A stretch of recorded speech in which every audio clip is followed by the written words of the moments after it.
Okay guys, I'm back at the original set that you saw me post from a few days ago. I didn't reset it because we've had some torrential rain the last 2 days, but it looks like it's going to be dry the next few days, so I'm going to reset this. This is going to be a remake of this same place, so I'll show you a remake. Now what you're going to do is you're going to find your original bed.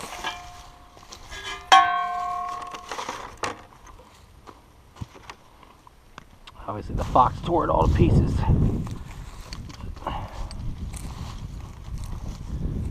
Sometimes you can get lucky and find your hole again.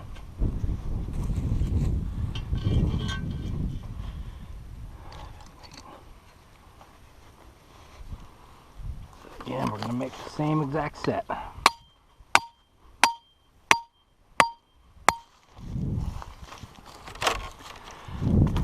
The nice thing, what you can do with all this stuff that he tore up, is you can make that your backing. And now I got a big, nice backing already. Make sure it's swiveled. Swivel's free and clear.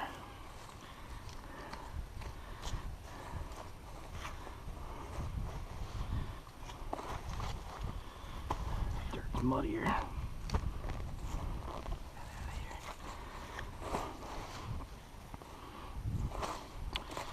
Again, this is a Bridger 1.5. Set these are nice traps. Just listen for the click. It's clicked, it's set. It's still nice and level, the pan's good. So I'm going to set this right back. Again, I like the dog facing the trap. A 45, basically about a 45-degree angle, so when he comes in, he steps down with his paw. You get that front paw catch. Make sure your base is solid.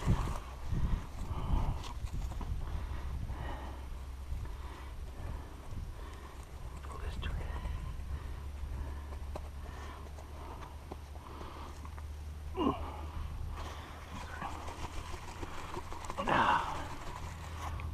This is another thing you got to deal with.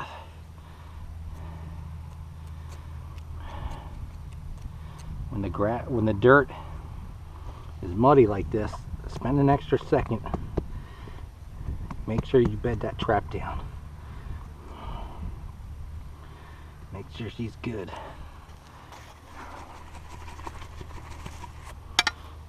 Each step of the process. I don't use a pan cover or a trap cover. I just be gentle. Move it away with the cornstalk. Keep packing your trap down. You want no movement out of this area except that spot.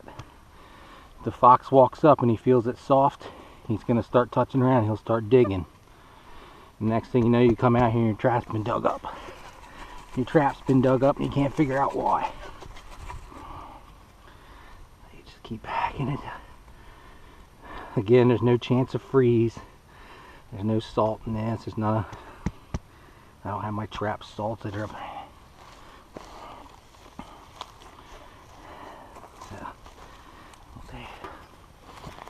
again, I'm not kneeling. One final crossover. He really went to town on that. Doggy. As you see, there's my backing.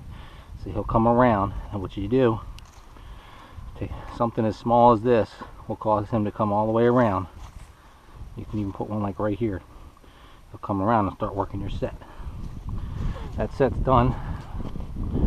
It's only a matter of minutes. Reset it. Pull your little wet ground. Pull your plug out.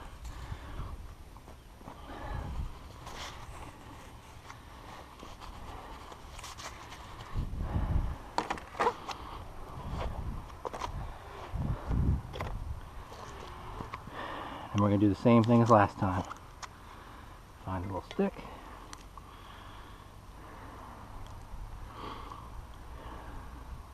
It's supposed to be a good wind tonight. The wind's going to push this scent out across the field.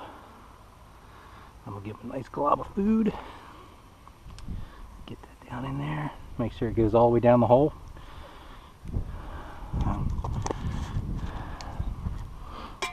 And same thing, I'm going to use a little Minnesota red gland lure.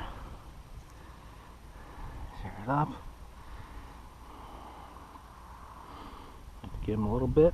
I'll take a dab and put it just a little bit right there. And drop the rest down the hole.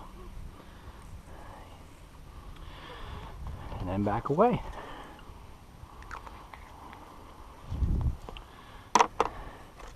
And that right there is a remake.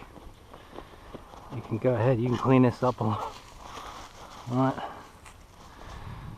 Leave it as is. Again, if I catch anything in the morning, maybe the next night, I'm thinking the animals are going to move tonight because it was really bad yesterday. They're going to come out and feed. If I get anything, I'll show you. Okay guys, this is the trap I set the other day too. It's been sitting all week, hasn't had any activity. And as you know, like I said, we've had 2 solid days of heavy rain. I'm going to show you, everything's still set up. That even in pouring rain, there's my pan. Your traps are still going to fire if you do them correctly. This is something I failed at a lot the first year. So all you have to do, that trap is still engaged. It will still fire right through. I'm just cleaning out the underneath of it. So like I said, you have all this packed down. You want the only weak spot to be right there when he steps down. So this trap is still securely bedded. She's good to go. What I'm going to do is I'm going to clean this out. Make it look a little fresher. Basically, I'm mimicking like a mouth hole. You know, he sees 2 rocks, he burrows down in the hole. Same thing, we'll try and get some fresh dirt.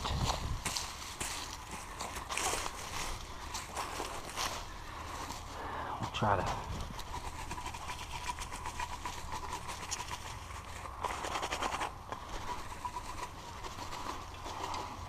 help that out. See, this trap is ready to go again. I'm not even going to undig it. I'm not going to reset it because it doesn't need it. Don't be afraid or discouraged if you're like, oh, I got to do all my traps again. You don't need to. Same thing. I'm done making this set. I take my gloves off. So this week I'm going to give them a nice little bait down in the hole.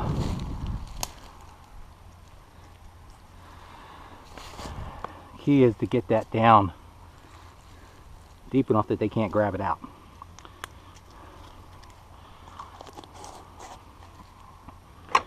And then I'm going to Minnesota red this one again, since 2.5 days of rain, probably done there, killed.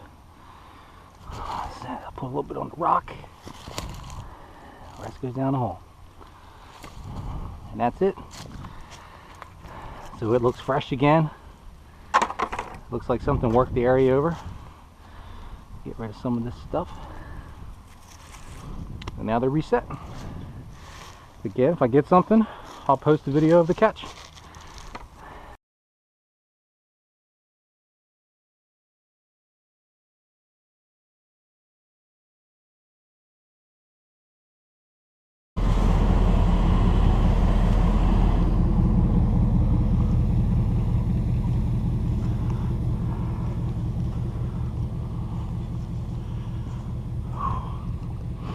Okay guys, it's the next morning. It's only about 5:10 in the morning. It's dark. I'm getting ready to go goose hunting, checking a few of the traps. And as you can see here, another male red fox. He's huge too, man. And he's in this set that I was telling you about. In the rain, it will still fire if you bed your trap. There's a nice front paw catch, just like I wanted. He's not hurt. He's sitting here. He blew the set up. But this is, I'm so happy this happened. So when it's pouring down rain, don't give up on your sets and tear them up and be mad and have to dig them up. Just clean out that pan. Make sure it's nice and clean underneath. Put some fresh lure. Boom, male red fox. We'll go ahead and put this animal down. we'll take care of him. And then we're gonna do, I'm not gonna remake it right now because I gotta get to the goose pit because it's opening day of goose season in Maryland here. So I'll show you the remake later. There's nothing in that other trap over there. Actually looks like something might have worked it. It could have been him. But we'll get this reset at a later date and we'll go from there. Take care, guys.